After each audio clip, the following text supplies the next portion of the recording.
cuando llegue el momento de mi partida, por lo mismo que soy creyente, sé que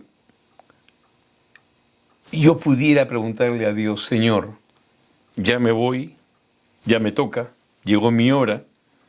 ¿Tú crees que debería donar mis órganos a otras personas que están enfermas? Y estoy seguro que Dios me diría: eso es lo mejor que puedes hacer, ¿sí? Ser generoso, ser fraterno y compartir con otras personas la oportunidad de vida que les deja. ¿Se han preguntado qué hay después de la muerte? Muchas veces podemos imaginarnos un proceso que nadie ha vivido y regresado para contárnoslo, en cierta forma, ¿no? Pero hay personas, hay organizaciones que han tocado ese hilo de la muerte y han abierto una rendija para dar vida a otros cuerpos. Estamos hablando de la transfusión, la transmisión de órganos. Y llevados de la mano del gran autor también, Facundo Manes, en su libro El ser humanos, vamos a despicar estas ideas, vamos a irlas cortando, como es aquí habitual en el filo que tiene el programa de la senda del cuchillo. Y tenemos un gran invitado que nos va a ampliar este tema, nos va a hacer mirar hacia nosotros y hacia nuestro entorno sobre esos mitos y las realidades que conlleva tener un cuerpo humano y hacer una donación de órganos. Pero antes que empecemos, quiero preguntarle, si en este momento usted tuviera la necesidad de recibir un trasplante, ¿qué usted podría dar a otra persona? ¿Qué parte de su cuerpo podría usted donar para que otro ser siguiera viviendo? Recuerden que esto es la senda del cuchillo. Usted es Carlos Castro. Muchas Bienvenido, gracias, Carlos. Alberto. Muy amable por la invitación. No, a ti por aceptar venir a cortar con nosotros y a desmenuzar un libro Exactamente. tan interesante como Facundo Manes. Ser humano, sí, sí. El ser humanos. Sí, sí, sí. Manes es un reconocido autor en toda América Latina. Él es argentino, tiene muchas maestrías y doctorados en todo lo que es la ciencia del pensamiento, la conducta social del ser humano y la evolución específicamente del pensamiento y el cerebro, que se remontan no mucho tiempo atrás, ¿no? O sea, este cambio trascendental que a veces nos devora como una ola, ¿no? Grande, enorme, y nos arrastra, porque eso es lo que está pasando, este conocimiento que viene de diferentes fuentes. Y ojo, es importante lo que él toca en un tema y dice: todas las aplicaciones que buscamos información nos dan en segundos mucha información, pero hay que recordar que toda esa información ha sido cargada en estas aplicaciones por otros seres humanos. O sea, no es que el ChatGPT o el Gemini se inventaron solos y empezaron a dar información gratuita a tutti li mundi. No, no, así no es. Alguien ha cargado toda esa data que parece infinita, ¿no? Y es lo que nosotros estamos usando.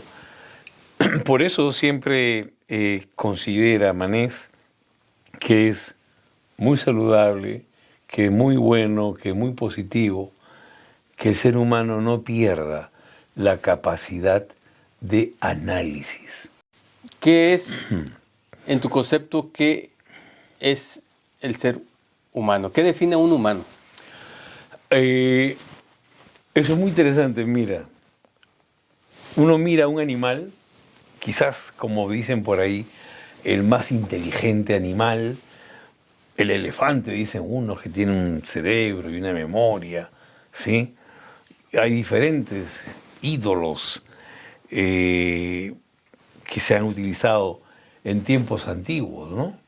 Para poder darle una forma icónica a lo que es el poder, ¿no? El león con su poderoso cuerpo y su musculatura, o las serpientes. Todas estas cosas han ido siendo creadas por la inventiva, fantasiosa, de diferentes culturas, muy, pero muy antiguas. Estamos hablando de culturas que tienen probablemente más de 15.000 años, ¿sí? Ya en aquellos años tan lejanos en la historia, no podemos olvidar, aquí nomás cerquita, México con sus mayas, sus aztecas, ¿sí?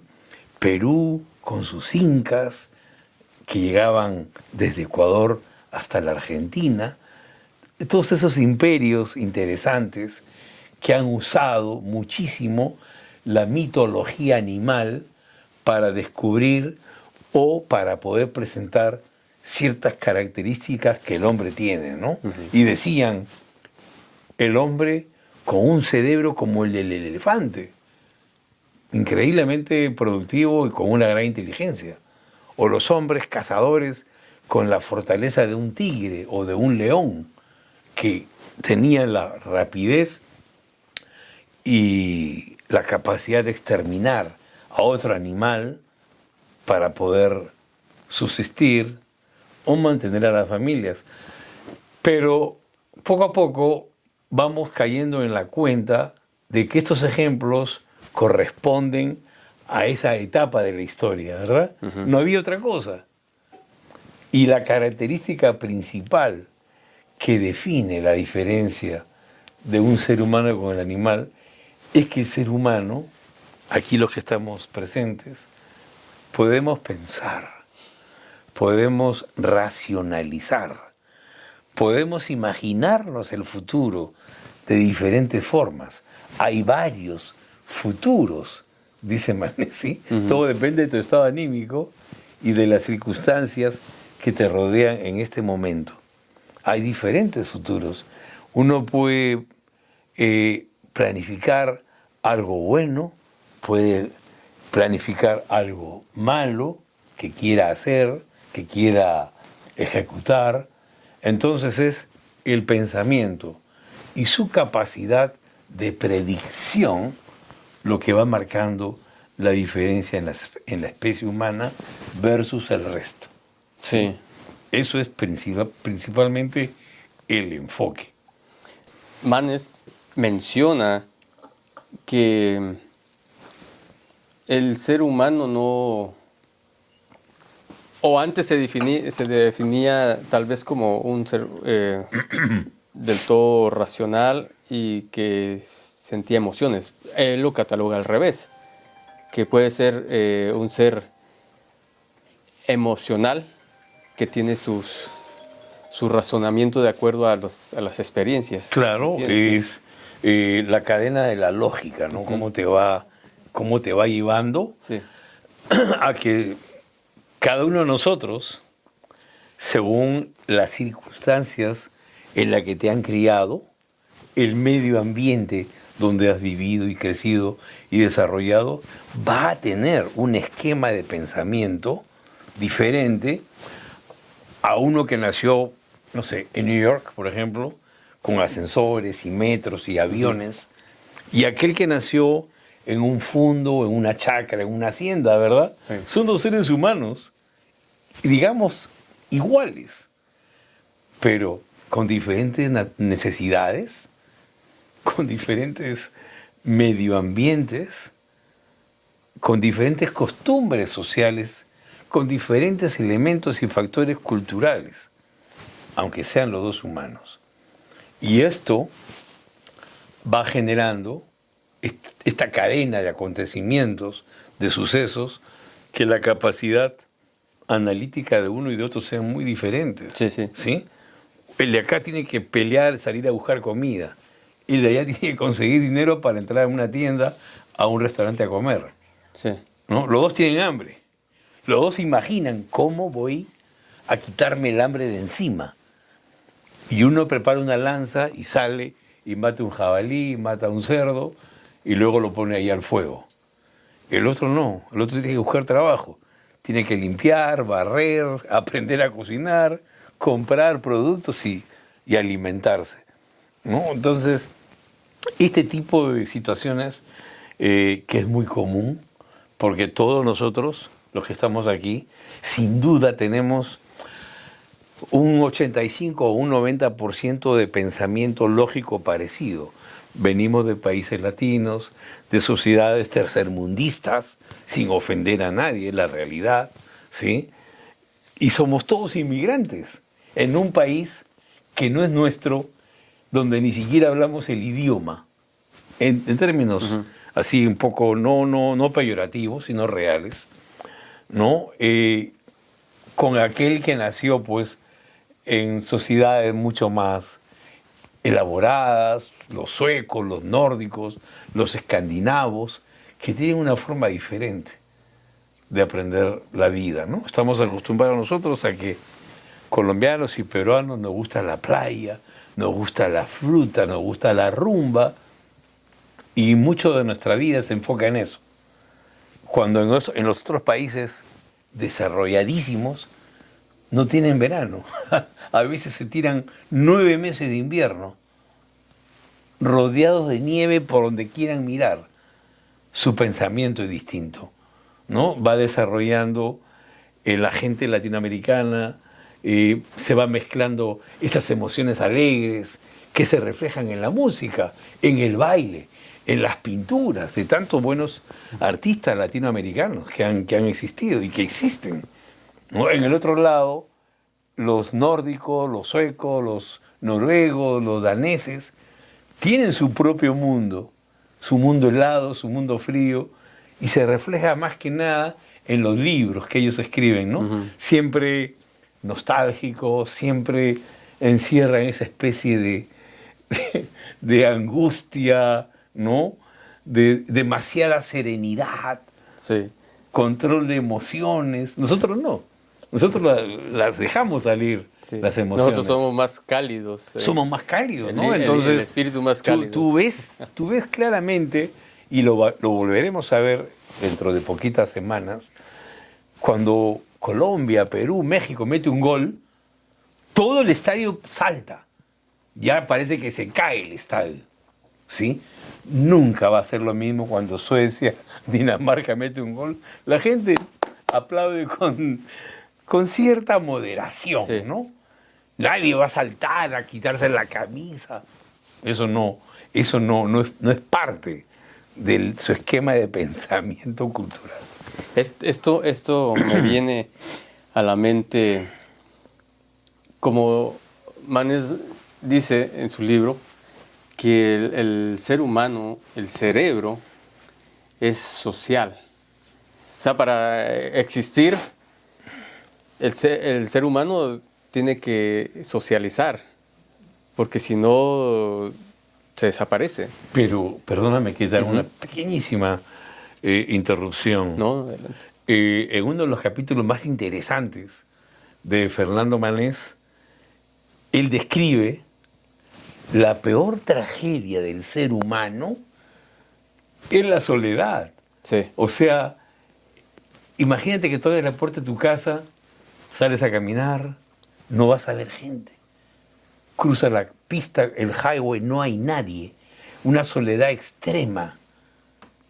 Y eso termina aniquilando al propio ser humano, ¿verdad? Entonces, por eso que el ser humano, por su naturaleza desde chiquito, el bebito ve otro bebito y va caminando, gateando, a jugar con ese otro bebito, su nuevo amiguito, como dicen los niños, ¿no?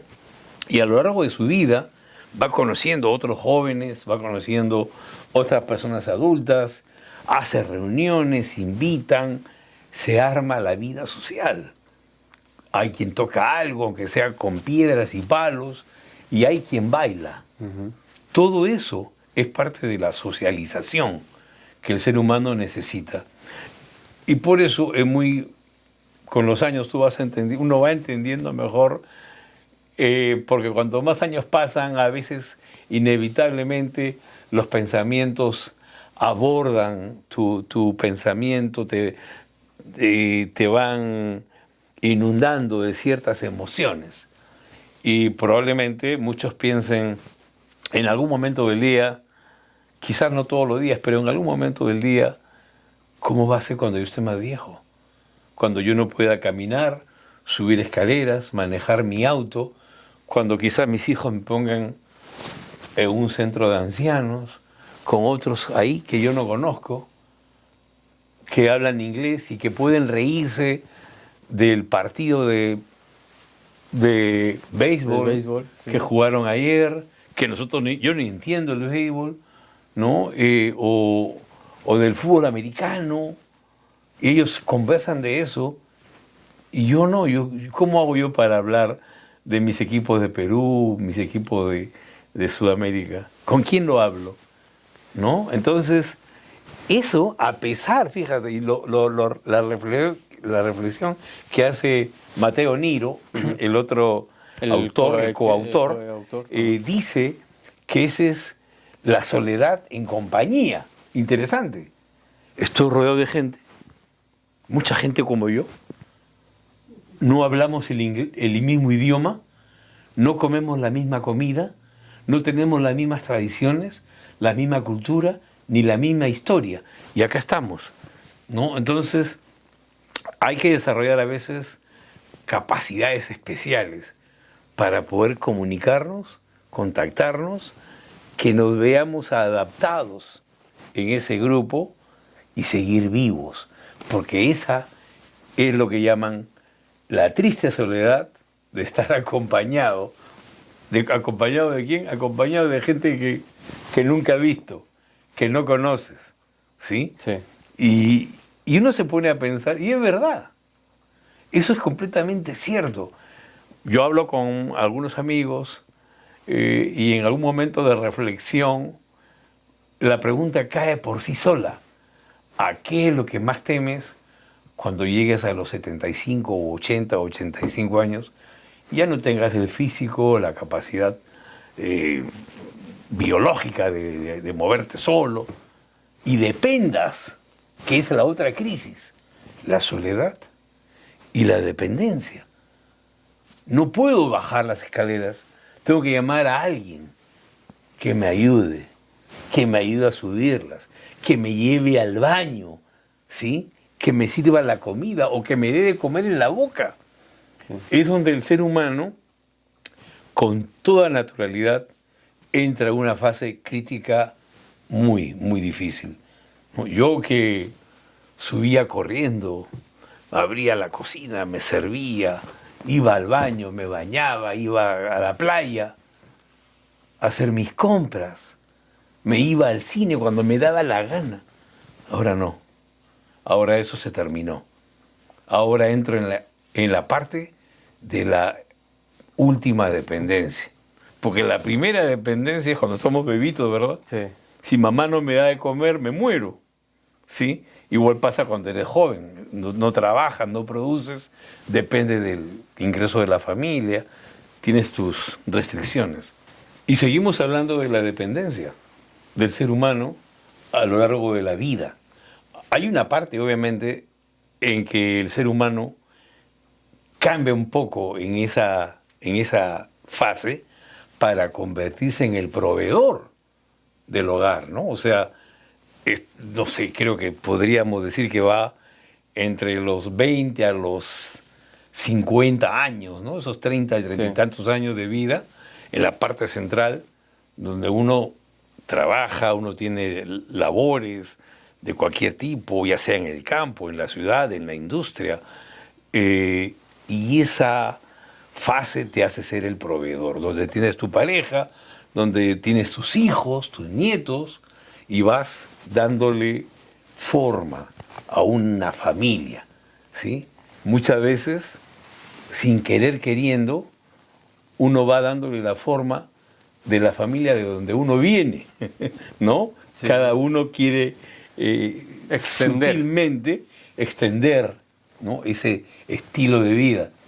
Y ojo, una parte compleja es también que uno se casa, uno forma pareja, uno forma familia.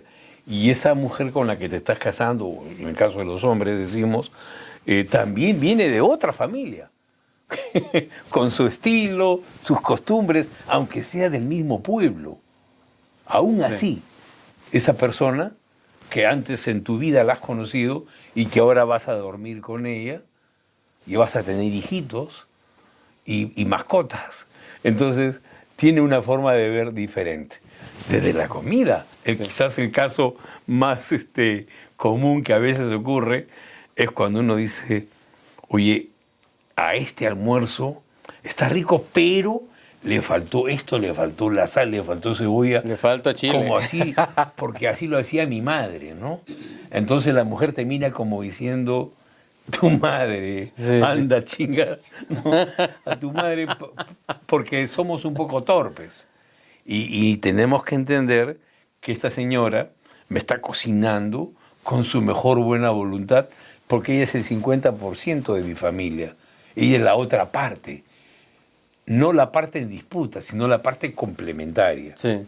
Y los hombres, muchísimas veces, sobre todo los hispanos, no tenemos la paciencia y nos falta un cachito de inteligencia para pensar, a este arroz le falta sal, a esto le... Pero no decirlo, ¿no? Sí. No decirlo. Y buscar otro momento, porque uno puede también hacerle entender a la mujer, ¿sabes qué, mi amor? La próxima, te quedó muy rico, esto estuvo, pero excelente. Pero para la próxima, si no te ofendo, ponle un poquito de esto y de lo otro, y a lo mejor vemos que queda mejor. Pero no decirle, mi mamá lo hace mejor, Sí. mi abuela lo hace mejor.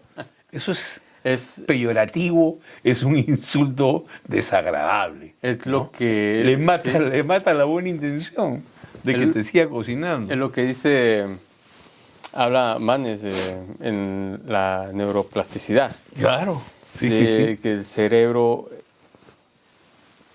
toma esa parte de adaptarse a las circunstancias, y eso es lo que también es lo que hace al ser humano, una adaptación, una reformación, un rehacerse de tiempo en tiempo. Sí, sí. No es algo fijo, es algo fijo. Entonces, todo esto nos lleva a ese núcleo que es el compendio del ser humano. Cómo Exacto. es el ser humano, cómo se forma el ser humano. Y quiero adentrarme un poquito más hacia tu vida. Tú eres de Perú. Yo ¿De qué vengo parte de Perú. ¿De qué parte de Perú? De Lima, la capital. La capital de Lima. Que al principio te presentamos como alguien que ha extendido un hilo entre la vida y la muerte. Y para nuestros espectadores, a nuestros amigos que están detrás de estas pantallas, se preguntarán cómo es eso. Tú haces parte, tú eres el portavoz de una fundación, y aquí es donde yo quiero recalcar y hacer énfasis de que si ser humano, el compendio de lo que estamos hablando, se podría decir que donar un órgano, porque tú eres parte de una fundación de órganos Dedicada a esto. dedicada a eso. Si ser humano es en sí todos estos sentimientos, sería lo más sublime que un ser humano tenga para dar vida a otro ser humano. Exactamente, lo ha dicho clarísimamente. ¿Sería el último eslabón? Sería el último eslabón. Cuéntanos un poco más de esto, por favor. Desde hace ya algún tiempo, la ciencia, hace como 50 y tantos años, dio un gran salto, un gran brinco. Esto ocurrió en la ciudad del Cabo, así se llama, Ciudad del Cabo, en Sudáfrica. En el año 69, el doctor médico cirujano cardiovascular se encargó de efectuar el primer trasplante de corazón. Hasta ese momento, hablar de un trasplante de corazón era hablar pues de ciencia ficción, ¿no? Era una cosa futurista que algún día, quién sabe, ocurriría. Pero apareció este doctor Christian Barnard y tenía un paciente que estaba muy delicado, con problemas cardíacos muy severos, y el doctor Barnard le pidió permiso al paciente y a la familia para poder, en el buen sentido, utilizar a este hombre que de una u otra manera se iba a morir, pero permitirle hacer un trasplante de corazón para ver a corazón abierto cómo es que todo esto funciona. Una cosa es la teoría, una cosa es aprender a ser médico o ingeniero o arquitecto en los libros, y otra cosa es cuando te metes a la obra y te ensucias los zapatos y tienes que ponerte un casco y te puedes caer del techo, ¿sí? Igual pasa aquí. En la teoría había muchos tratados sobre cirugías cardiovasculares y posibles trasplantes de órganos. El doctor Barnard rompió con ese mito y en el hospital de Groote Schuur, en Ciudad del Cabo, se efectuó el primer trasplante de corazón. Podemos darle varias apreciaciones. Fue un éxito desde el punto de vista de la terapia del trasplante, porque salieron a la luz pequeños detalles que no lo hubieras visto si es que no hubieras hecho la cirugía, ¿no? Entonces, todo eso se tomó nota y se mejoró el protocolo de la cirugía de trasplante de órganos, sobre todo del corazón que estamos hablando. El paciente pudo vivir casi 2 semanas con ese nuevo órgano. Al tercer día de la cirugía estaba muy recuperado y le hicieron una entrevista y le preguntaron si usted supiera que después de esta cirugía de trasplante usted va a vivir solamente pocos días más, ¿lo volvería a hacer? Y él dijo, de todas maneras, claro que sí. Si a mí me hubieran dicho que iba a vivir una semana más, igual hubiera firmado el documento de aceptación del trasplante, porque mi vida ya viene siendo muy afectada por el problema cardíaco que estoy sufriendo. Pero lo que los doctores, la ciencia médica, va a aprender con este trasplante, al cual yo me estoy prestando con todo mi cariño de ser humano, impresionante la frase, ¿no? Para que otros en el futuro puedan tener no 2 semanas, sino quién sabe 2 o 3 o 4 años. Un dato importante, en aquellos primeros trasplantes de los años 60, 70, los pacientes tenían un nivel de supervivencia de aproximadamente 4 a 5 años. Hoy, en el año 2026, un trasplante de corazón le permite a un paciente un promedio de vida de 23 años, ¿no? Wow. Entonces, es algo realmente loable, realmente impresionante. Mucha gente en los años 70 se hacía el trasplante cuando le decían, vas a vivir 1 año más o 2. No importa, en 1 año más o 2 podré ver graduarme a mi hijo, a mi nieto, ¿no? O sea, cosas que es el sueño de cualquier ser humano, ¿verdad? Que se casa tu hija, que se gradúa tu hijo, estupendo. Pero cuando te dicen, no, vas a poder vivir más de 20 años, ya estamos hablando de palabras mayores, ¿no? Es casi toda una vida, Ajá. ¿no? Toda una vida que Dios, porque yo soy muy católico y profundamente católico. Y creo que Dios es sin duda el máster autor de estas cosas, ¿no? Los médicos, en mi humilde opinión, actúan de esta manera tan exitosa, porque creo yo que la mano de Dios está también guiando a esta gente, ¿no? Ese es el punto que nos conlleva un poco cuando volvemos al inicio de tu comentario, es ser humano, ser donante. Entonces yo digo, aunque nací de la unión de mis padres, el embrión y estas facilidades biológicas nos las dio Dios. Dios puso nuestra vida en esta tierra, ¿verdad? Dios es el autor de todos los que estamos aquí sentados conversando. Eso nadie lo puede negar. Ese es el milagro de la vida. Sí. El milagro de la vida.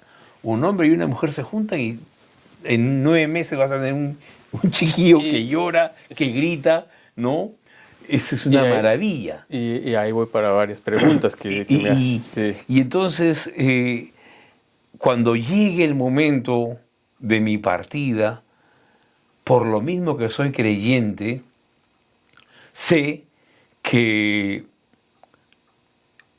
yo pudiera preguntarle a Dios, Señor, ya me voy, ya me toca, llegó mi hora. ¿Tú crees que debería donar mis órganos a otras personas que están enfermas? Y estoy seguro que Dios me diría, eso es lo mejor que puedes hacer, ¿sí?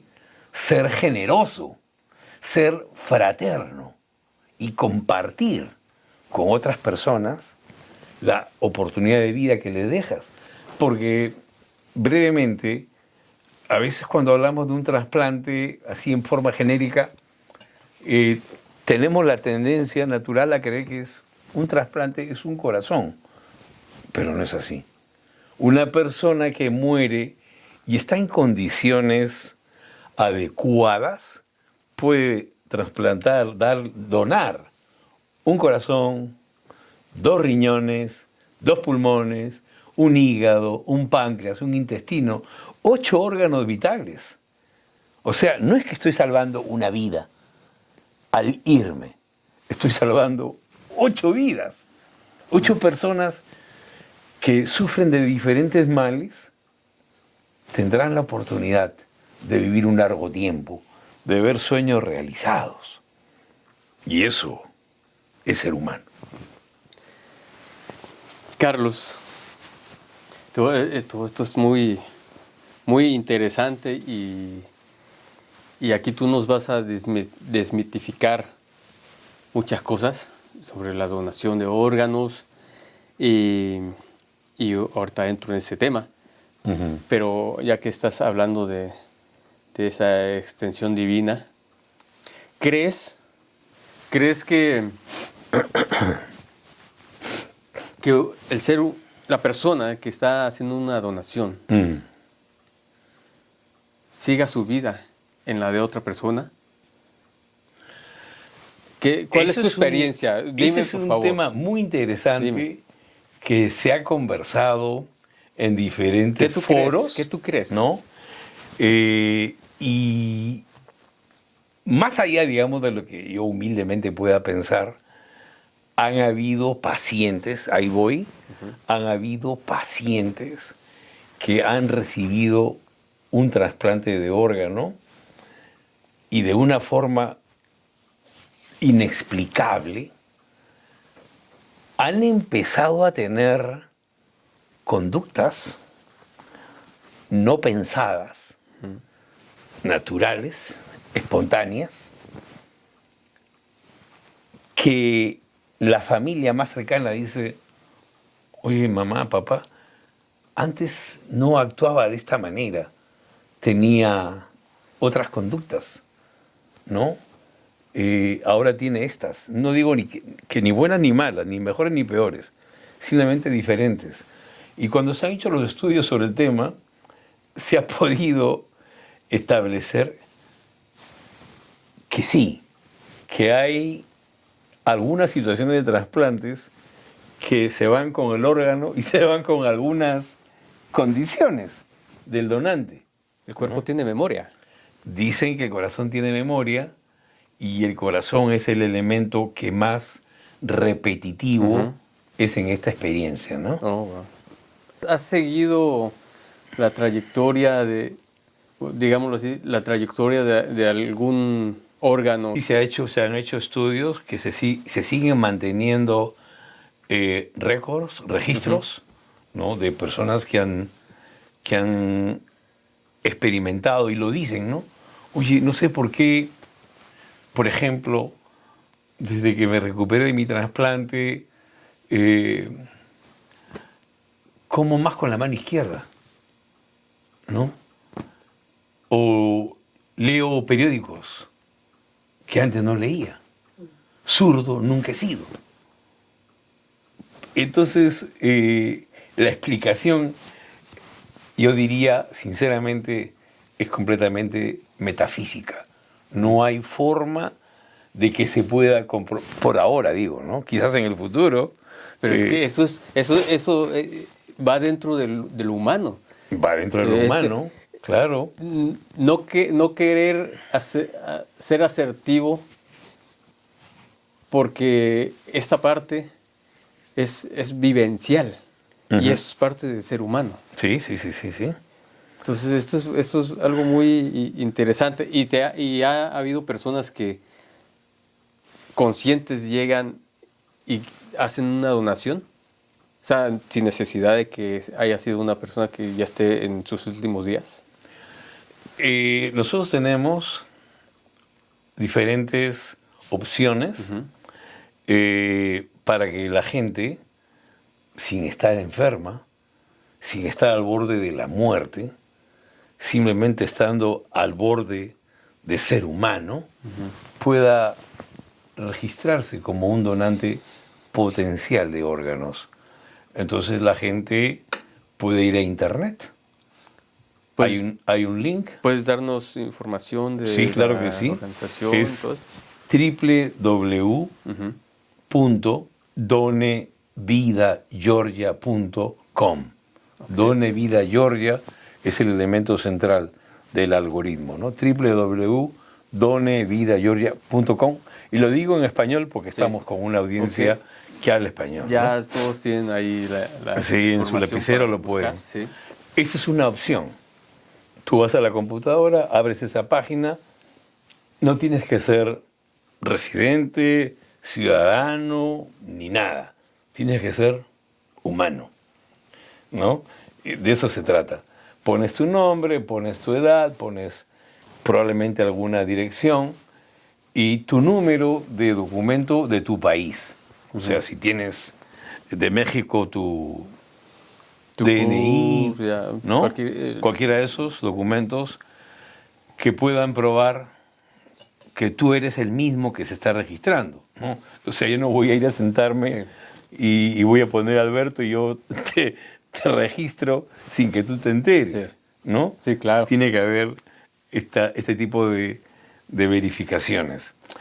Estas personas también, los que quieren ser donantes algún día, lo pueden hacer cuando sacas tu licencia de conducir.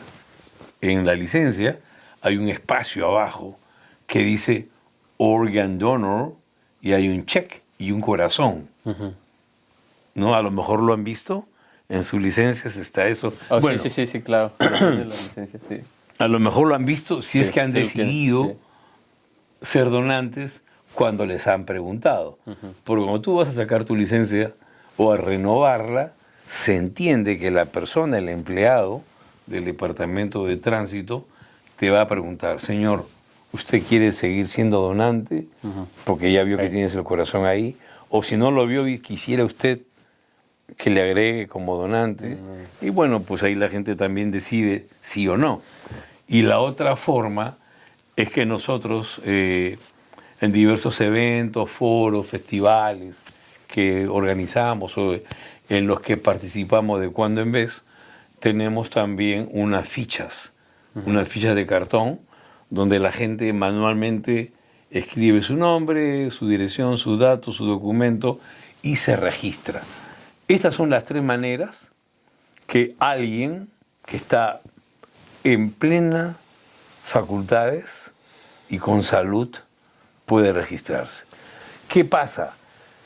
Que si la gente no lo hace, porque se le pasó, se demoró, no tuvo tiempo, y esta persona muere, entonces nosotros ingresamos en la base de datos el nombre de la persona, Juan Pérez, y aparece, mejor dicho, aparece que no está, o sea, no aparece. Esta persona nunca se registró, ¿correcto? Entonces nos obliga al siguiente paso, que es hablar con la familia. Tenemos que esperar que vengan los parientes, en fin, papá, mamá, hijos, hermanos, tíos y primas, al hospital para darles la mala noticia de que su pariente lastimosamente falleció en un accidente y darles algunos detalles. Luego, en el devenir de la conversación, sale el tema de decir, caramba, qué lástima que su pariente, no está registrado en la base de datos de donantes. Por lo tanto, en caso de que necesitáramos sus órganos, la familia, algún miembro representativo, ¿no? Si es la esposa, si es la mamá o el hijo mayor, tendrá que firmar el consentimiento. Sin eso no podemos hacer nada. Pero si la persona aparece su nombre, legalmente podemos seguir adelante con el proceso del trasplante, ¿sí?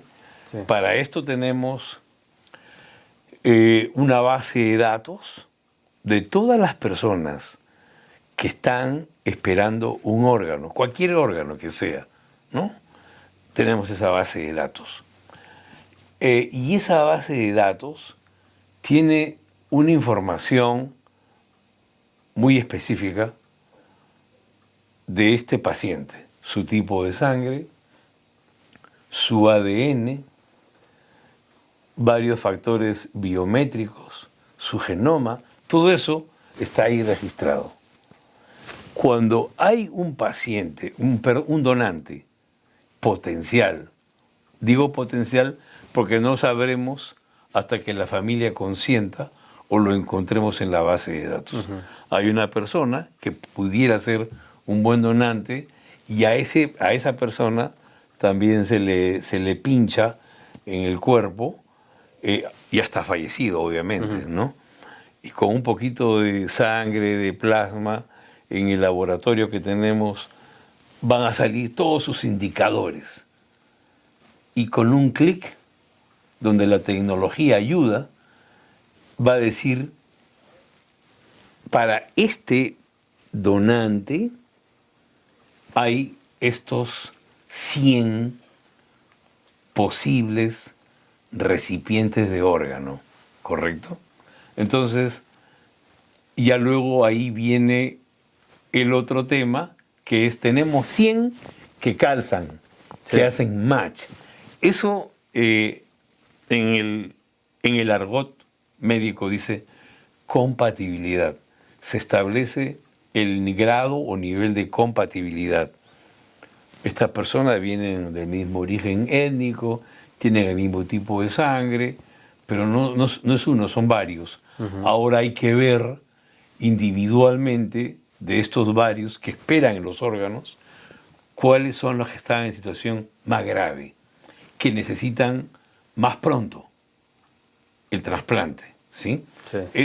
Eso hay que determinarlo, pero esa labor ya es más de los médicos. Y entre los temas que también a veces hacen que la gente tenga cierta reticencia, ¿no? Sí. Porque no todos creen como nosotros creemos, ¿sí? Nosotros creemos y creemos que lo que creemos es la verdad, pero muchas veces lo que creemos no es lo más correcto. Y para eso estás aquí, para desmitificar. Hay que Sí, desmitificar exactamente. ciertos conceptos. Sí. Uno de los más generalizados en nuestras comunidades hispanas, hablo de esta parte del mundo que es muy parecido, de México hasta la Argentina, ¿no? Suele ocurrir algo que llamamos la prensa amarilla, ¿no? Sí. Que es amarillo patito, ya se pasaron de amarillos. Amarillo patito. Entonces, lo hemos visto en periódicos de México, de Perú, de Ecuador, de Colombia, que salen a veces noticias que jalan el ojo, ¿no? Matan, secuestran persona para tráfico de órganos, ¿sí? Matan, secuestran niños para tráfico de órganos. Ofrecen vender riñones de jóvenes sanos de 20 años. O sea, toda esa calaña noticiosa hace daño a estas actividades que son de tipo filantrópico. Es así de, perdón que te interrumpa, pero es así de fácil que, como tú lo acabas de decir ahorita, que se llega, es todo un proceso, un prototipo y un seguimiento para hacer un trasplante. No es así tan fácil como es, no, que Si lo todo el quitaron, mundo se lo pensara llevaron como tú, si todo el mundo pensara como tú, Sí. yo estaría muy contento también, ¿no? Pero todo el mundo no piensa como tú. Hay mucha gente que no tiene conocimientos, que no tiene lo que hablamos hace un rato, capacidad de análisis. No tiene, porque no ha sido educado en ciertos tópicos. Y se come la noticia y dice, no, trasplante de órganos, lo vocea entre amigas, comadres, entre todo el barrio. No, ni hablar.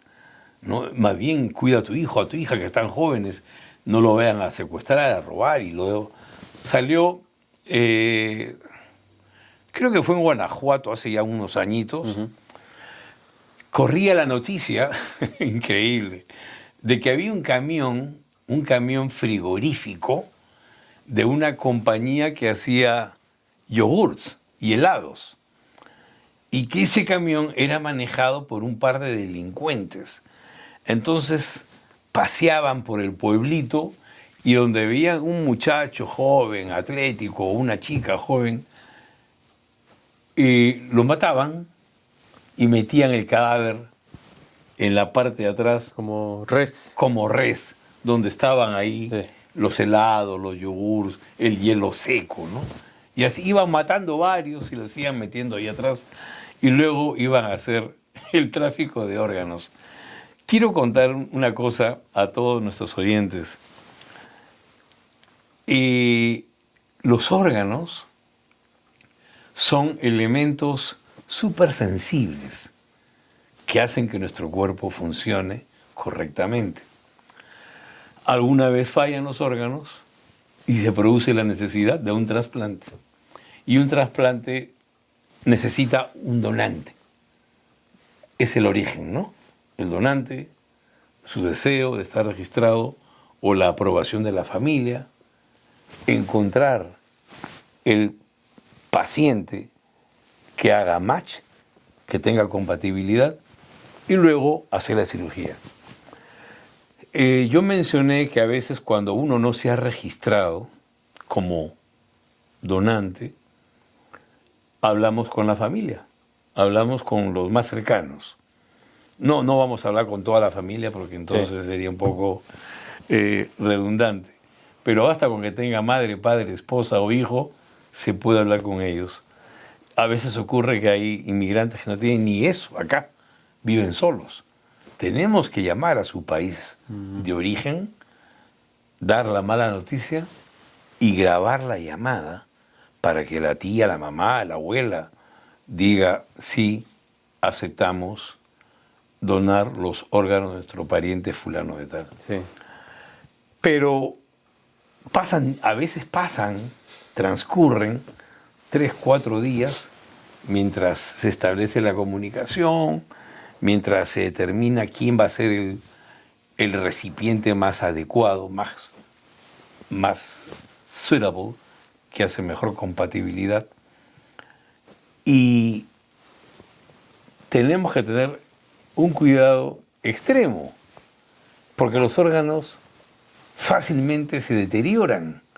El órgano no puede estar mucho rato fuera de un cuerpo porque se daña, pierde completamente su capacidad, su eficiencia de funcionamiento. Entonces, para que la gente sepa, todos los órganos que van a ser trasplantados o se está esperando algún documento o alguna firma, todos los órganos tienen que ser colocados en recipientes, contenedores especiales. No es igual tener un corazón en un recipiente para corazón, ahí no vas a meter un riñón. Hay otros que son para los procesos renales, ¿sí? Otros que son para los procesos de los pulmones, unos más chicos, otros más grandes. Unos necesitan más oxígeno que otros requieren más sangre. Entonces, hay toda una tecnología de la que no se habla mucho, porque a la gente no le interesa mucho este detalle. Lo estoy explicando la mejor forma que puedo, porque estamos hablando del tema, ¿no? Sí. Entonces, estos órganos están guardados a cierta temperatura, con ciertos químicos que permiten su funcionamiento. De verdad que es interesantísimo ver cómo un corazón late, Wow. ¿no? En una cajita que parece una caja de zapatos, ¿no? Ahí está, trabajando, con su motorcito y todo, ¿no? Para que se oxigene y tenga sangre irrigando el órgano cardíaco. Entonces, quiero decir con esto que los órganos tienen que trabajarse, cuidarse y transportarse con extremado cuidado. Quiero agregar algo aquí. LifeLink, la empresa donde yo trabajo, atiende todo el estado de Georgia, gran parte de la Florida, hasta Tampa, bajando hasta Tampa, Puerto Rico y las Islas Vírgenes. Todo eso es el territorio de LifeLink, nuestra fundación. ¿Qué significa esto? Que muchas veces el paciente que es más compatible no está aquí en Georgia, no está aquí en Gwinnett, no está aquí en Fulton, está en San Juan de Puerto Rico.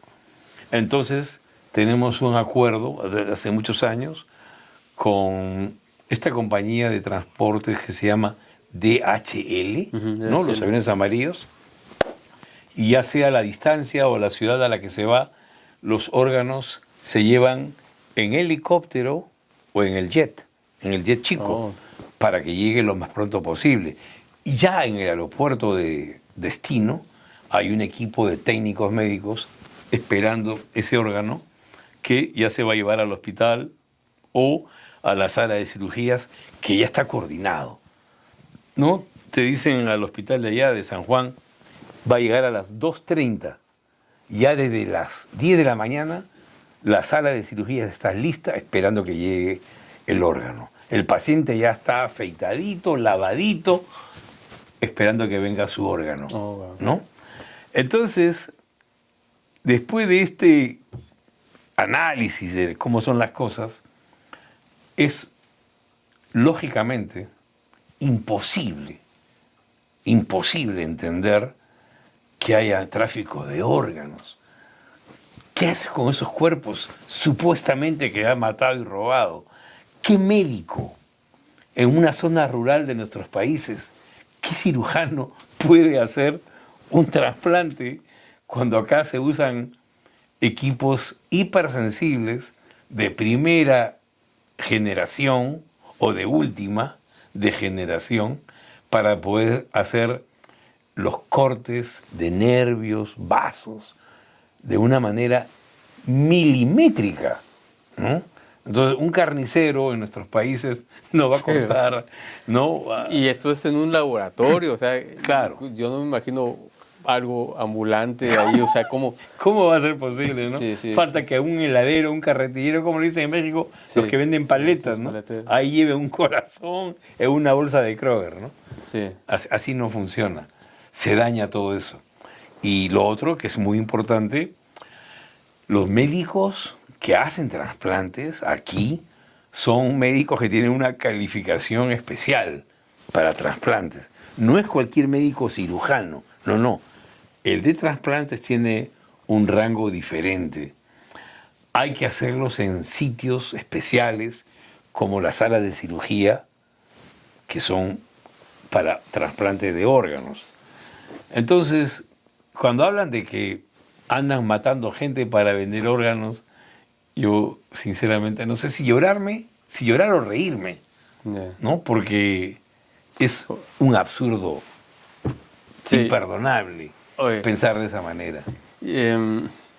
ahorita que estamos abordando el tema del libro y de la fundación, Sí. de todo lo que comprende a lo que pudiéramos llegar a definir que es un ser humano, me haces recordar que una vez, ¿te acuerdas, Margarita? Que una vez llegó una amiga que empezó a trabajar en una compañía de seguros de vida. Ujú. Entonces, pues para mí fue un shock. O sea, porque es que nadie se está preparando así como, oye, necesito que escojas un seguro porque, pues, y si te mueres mañana, o sea, es algo así como que no se piensa, no está uno ocupado en eso.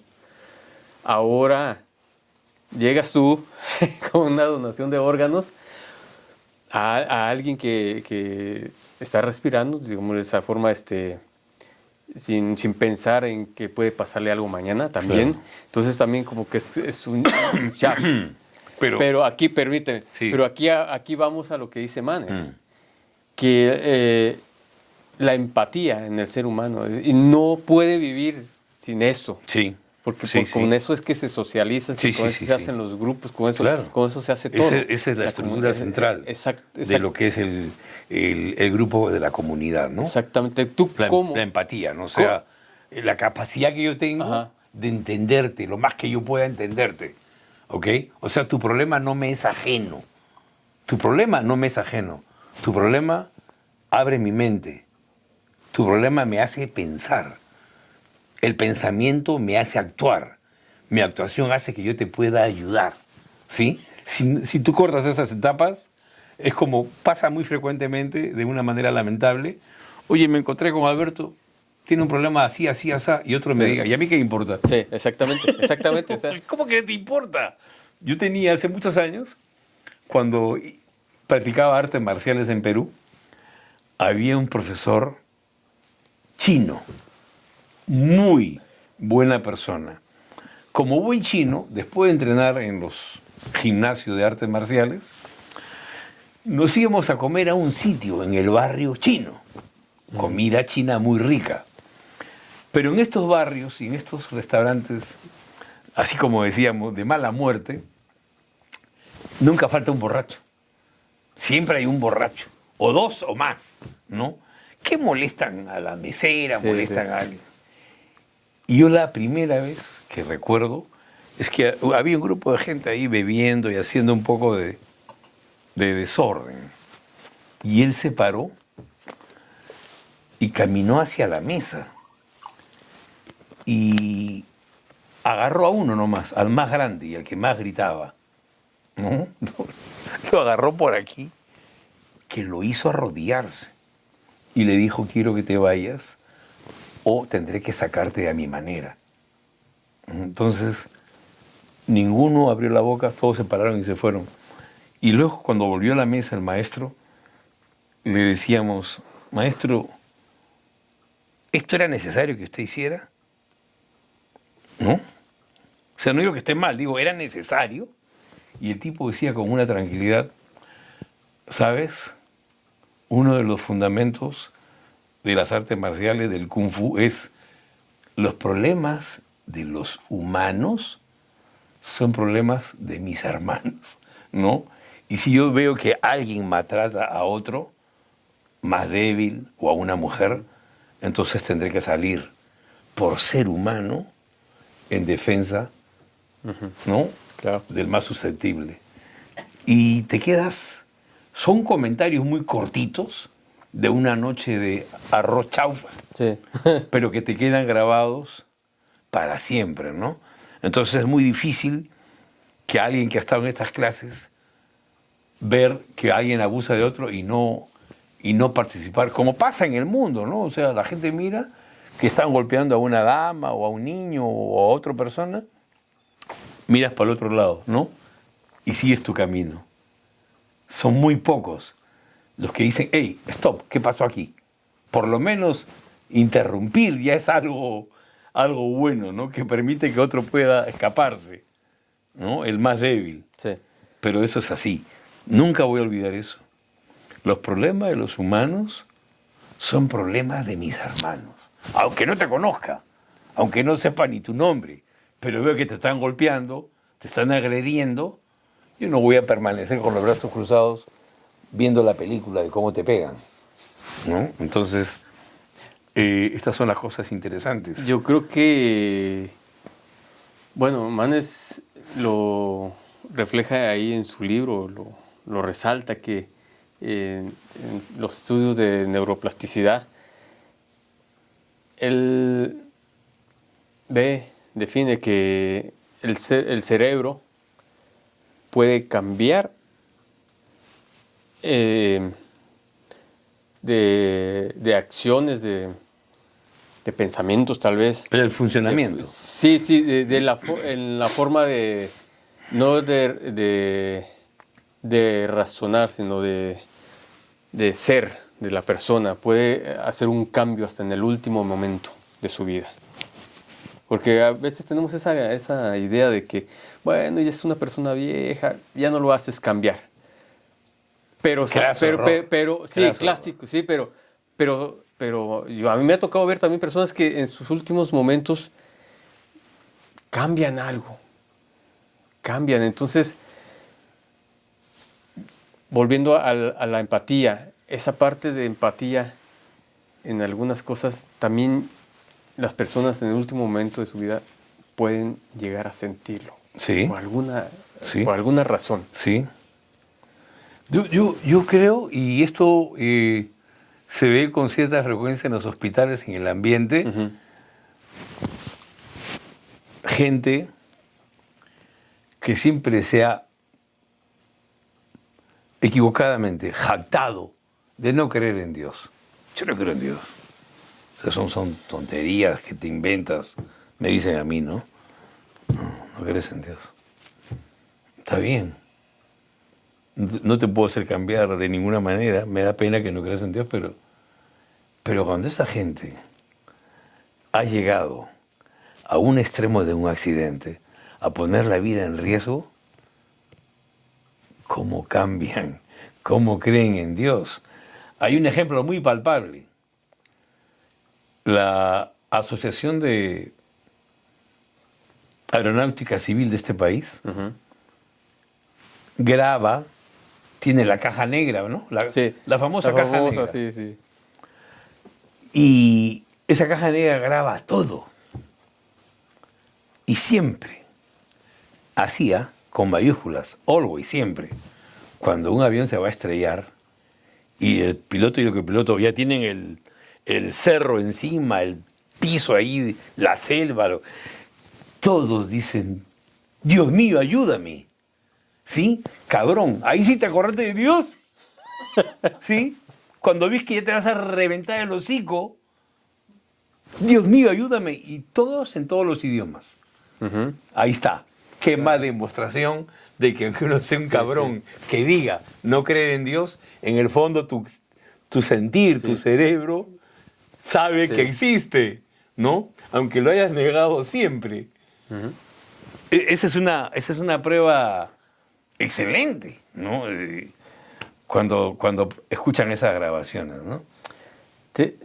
Ya que hablas de este tipo de experiencias, ¿ha habido alguna experiencia que te haya marcado de toda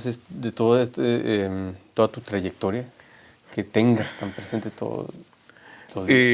Yo, las más positivas, digamos, que voy a hablar de esas, es cuando le toca a algún padre o alguna madre aprobar la donación de los órganos de un hijo, ¿no? O sea, es chocante, ¿no? O sea, yo también tengo hijos y no me quiero imaginar el dolor que sienten, pero estas gentes que tienen un dolor enorme por la pérdida de un hijo, tienen también una capacidad impresionante de sobreponerse al dolor, ¿sí? Hacer de tripas corazón, sonarse los mocos y decir, yo apruebo la donación de los órganos de mi hija o de mi hijo, porque yo amaba mucho a mis hijos y quiero que su corazón, sus riñones, sigan viviendo en otro cuerpo. Siempre sentiré que están todavía vivos. ¡Wow! Tú dices, estás hablando palabras mayores, ¿no? Estás hablando palabras mayores. Y esas son cosas que sí te chocan. No es muy común, no es muy frecuente, pero sí han pasado varias veces, ¿no? Entonces yo manejo a mi casa de regreso pensando y digo, ¡wow, Dios mío! Que no me toque nunca pasar por esto, ¿no? O sea, es algo fulminante. Pero cuando yo hablo con estas personas, hay un común denominador. Todos son creyentes, ¿no? Todos son creyentes y es impresionante cómo esta forma de llevar tu filosofía religiosa, tu filosofía de vida, te ayuda también a superar el trago amargo de la pérdida de un ser querido, ¿no? Lo he podido notar, lo he podido apreciar, ¿no? Sí. Y me he quedado sorprendido. Digo, hace un mes que se le murió el hijo, la hija o el papá, y la persona está aquí charlando, conversando en una reunión social y llevando o sobrellevando la pena de una manera distinta.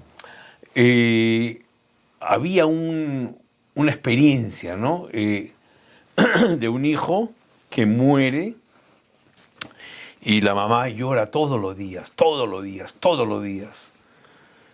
Y él se le aparece a la madre, ¿no? Y le dice, ¿por qué lloras todos los días? ¿Por qué, mamá, lloras? Porque te recuerdo todos los días, en tu cuarto, en tu cama. Y le dice, olvídate de eso. Yo te ruego que ya no... Mi cuarto, cámbialo. Dalo a mi hermana, a quien sea, mi ropa, regálala, todo. Porque eso va a hacer que me recuerdes de otra manera y dejes de llorar. Y efectivamente, son detalles que uno no los piensa. Muchos padres no piensan así. Quieren tener, lo he visto, quieren tener el cuarto del hijo, de la hija, pucha, hasta que se mueran ellos, ¿sí? Aunque cada vez que abran esa puerta o pasen por ese closet, ¿no? Sufran en el recuerdo, ¿no? Entonces, dice, el día que tú seas capaz de recordarme sin llorar, yo estaré en el reino de los cielos. Eso es muy... Es que todo esto es parte del ser humano. Pero es que no hay nada más cierto, ¿no? O sea, que el hijo se te presente y te diga, ¿no? Cuando tú dejes de sufrir, de llorar por mí, y me recuerdes de otra manera. Sí. Como yo era alegre, juguetón, todo va a cambiar. Caray, Carlos, en esta época que nos ha tocado, donde hay mucha revolución en muchos aspectos y sobre todo revolución en la ciencia, que gracias a eso pues se hacen este tipo de procedimientos para agilizar, para ser más efectivo, Sí. para prolongar la vida de una persona que está pasando un proceso de renovación, yo lo diría así, a otro cuerpo. Ujú. La tecnología, hoy en día, ¿crees que nos esté haciendo menos humanos? ¿O hay que ir al rescate del ser humano? Es que la tecnología es como tu cuchillo. Puedes usarlo para cortar tu carne y tu pan y alimentarte, o puedes usarlo para matar a alguien y quitarle la vida. ¿Sí?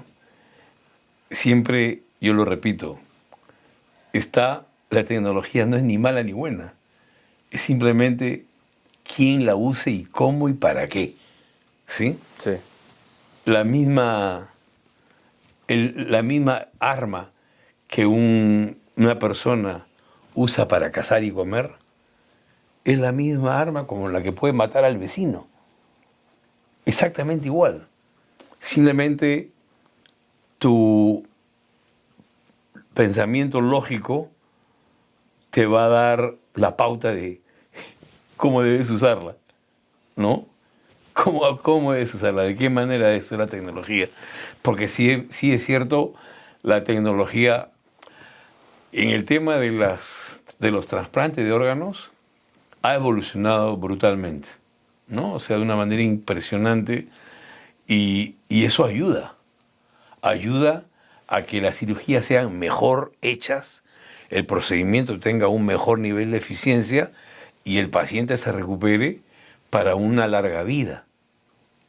O sea, el Sí. nivel de error casi es imperceptible, porque muchos equipos que se usan en el tema de los trasplantes ya están programados, ¿no? Ujú. Están milimétricamente programados. Hace 30 o 40 años el médico tenía que tener un pulso, pues, Uy, impresionante, ¿no? sí, Ahora claro. el médico puede tener Parkinson. Lo único que Oh, haces sí, es sí. programar No, bien claro. y que te lo ubiquen bien al paciente, dónde va el corte y todo eso, ¿no? Sí, si no, Manes también no tendría todos estos aciertos o estos avances en la tecnología. Ya él menciona también que, como antes se decía en los estudios, de que el hemisferio norte, el hemisferio Los lóbulos. lados, a izquierdo y derecho, siempre manejaban ciertas funciones del cuerpo y Sí, sí, hacían sí. ciertas circunstancias, ¿no? Sí. Pero él dice que para él ya no es así, que él comprende que los dos hemisferios es que hacen una colaboración de muchas cosas. Claro, son Y trabajos no puede. los hemisferios hacen trabajo complementario, Ujú. ¿no? Y cuando uno por alguna razón no está caminando al 100%, el otro se esfuerza para suplir, ¿no?, esa deficiencia temporalmente, ¿no? Ah, Eso es totalmente correcto y comprobable. Es como cuando uno pierde una mano. Uno pierde la mano derecha en un accidente. Con la izquierda nunca has hecho nada, quizás más que sujetar el libro para leer. sí. Pero ya no tienes la mano derecha, que es tu mano que gobierna tu escritura. Carlos, nos has venido a traer a este programa más que información. Nos has venido a traer luz, una luz que se ve en un corte de un cuerpo. Me refiero a los trasplantes. Me refiero a que junto con Facundo Manes, Mateo Niro, su libro El ser humano, nos has venido a ayudar a tejer esa idea de lo que podemos ser todos nosotros y cómo es que en la empatía, en la colaboración, en la unión de las personas podemos prolongar la vida.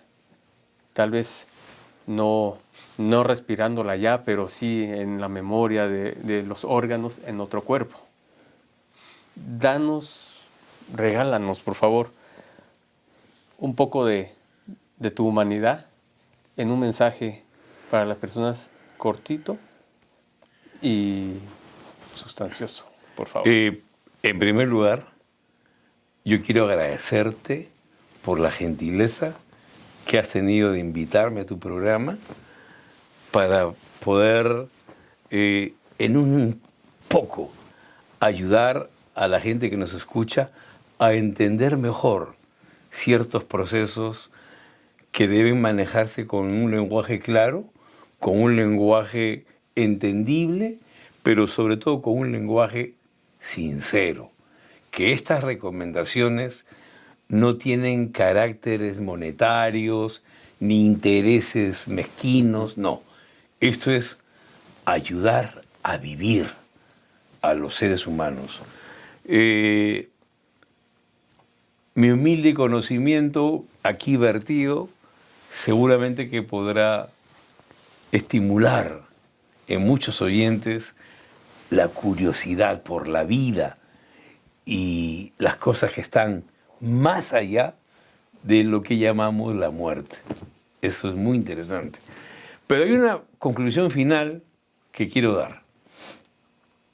No importa la religión que uno tenga, ni los pensamientos o ideas políticas.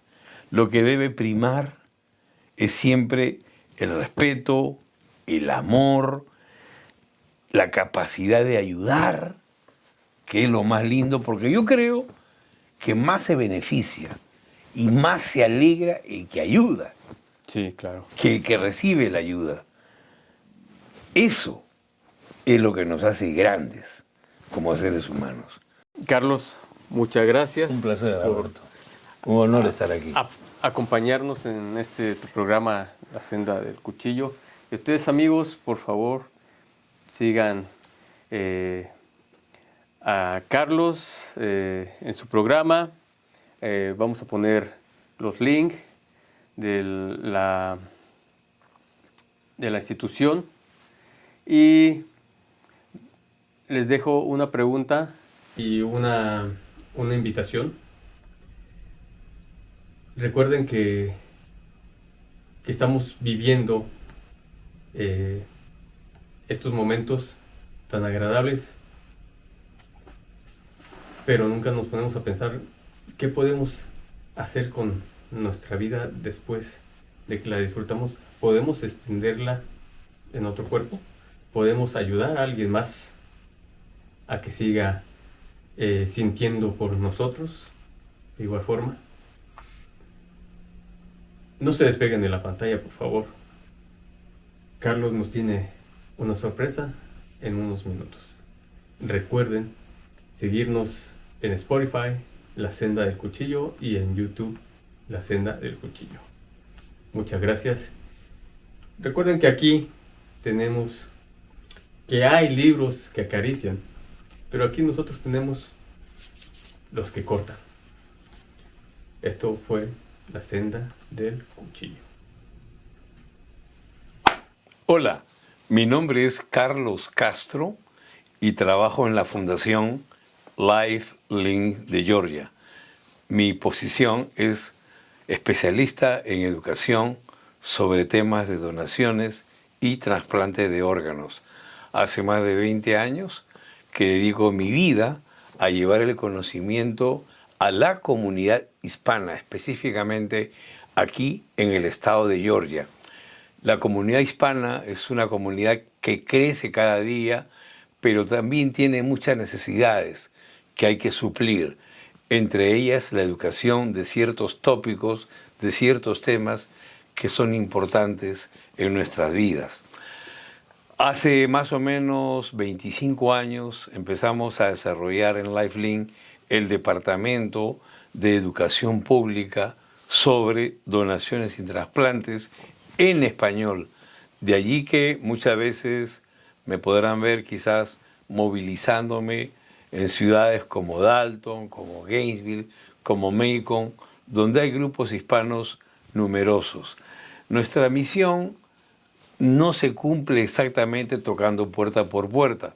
Aprovechamos ferias, festivales, eventos culturales, eventos deportivos, donde se suele reunir la gente de la comunidad hispana, y es allí donde yo entro para poder dar charlas, para poder dar información, para poder, sobre todo, absolver preguntas que son importantes y que la gente tiene aquí y a veces no tiene con quién consultarlo.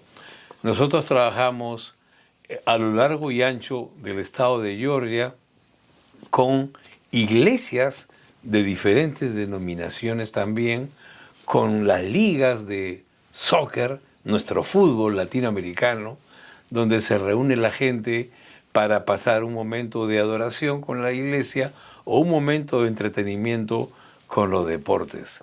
Esa es la misión que nosotros tenemos, es crear conciencia sobre la importancia de las donaciones de órganos, hacer que la gente entienda que donar órganos, cuando uno ya terminó su paso por este mundo, los órganos pueden tener 3 destinos. El primer destino es que a uno lo metan en un cajón y lo entierren. Y dentro de pocos días vamos a ver un banquete de gusanos comiéndose lo que fue nuestro cuerpo. La otra opción, que está más de moda, es la cremación. Meten el cuerpo en un horno y sale una cajita chiquita llena de cenizas. Y eso es lo que quedó de mí, como dice la canción. La otra opción, que es la más humana, la más moral, la más ética y la que más felicidad debe dejarnos, no solamente a nosotros que donamos, sino a nuestras familias, es la donación de órganos. Hay que entender que en esta ciudad y en todas las ciudades grandes hay mucha gente que está enferma de diversas circunstancias, con órganos dañados, que trabajan y funcionan mal y que tienen muchas veces los días contados para que se acabe la vida tal como la conocemos. Es en eso lo que debemos pensar para poder registrarnos como donantes, y quién sabe si algún día, Dios lo quiere, podemos ser donantes de órganos y de esta manera salvar la vida de mucha gente que necesita un órgano para cumplir sus sueños, para tener una segunda oportunidad de vida. No solamente vamos a hacer feliz a una persona, créanme que no. Vamos a hacer feliz a toda una familia, a todo un grupo de amigos que son el entorno de una persona. Todos se van a alegrar de tener un amigo o un pariente que ha recibido un trasplante y que con esperanzas va a vivir una segunda etapa en esta vida. Eso es muy importante. No hagamos caso de comentarios irracionales, de noticias amarillistas que realmente dañan la verdad y afectan el buen criterio que los hispanos tenemos en los temas de generosidad. Seamos siempre fraternos, seamos siempre solidarios, enseñemos que los hispanos podemos juntarnos, podemos unirnos para ser siempre más fuertes. Y recuerda que donar es quizá la última oportunidad que tienes para poder agradecer a Dios. Gracias.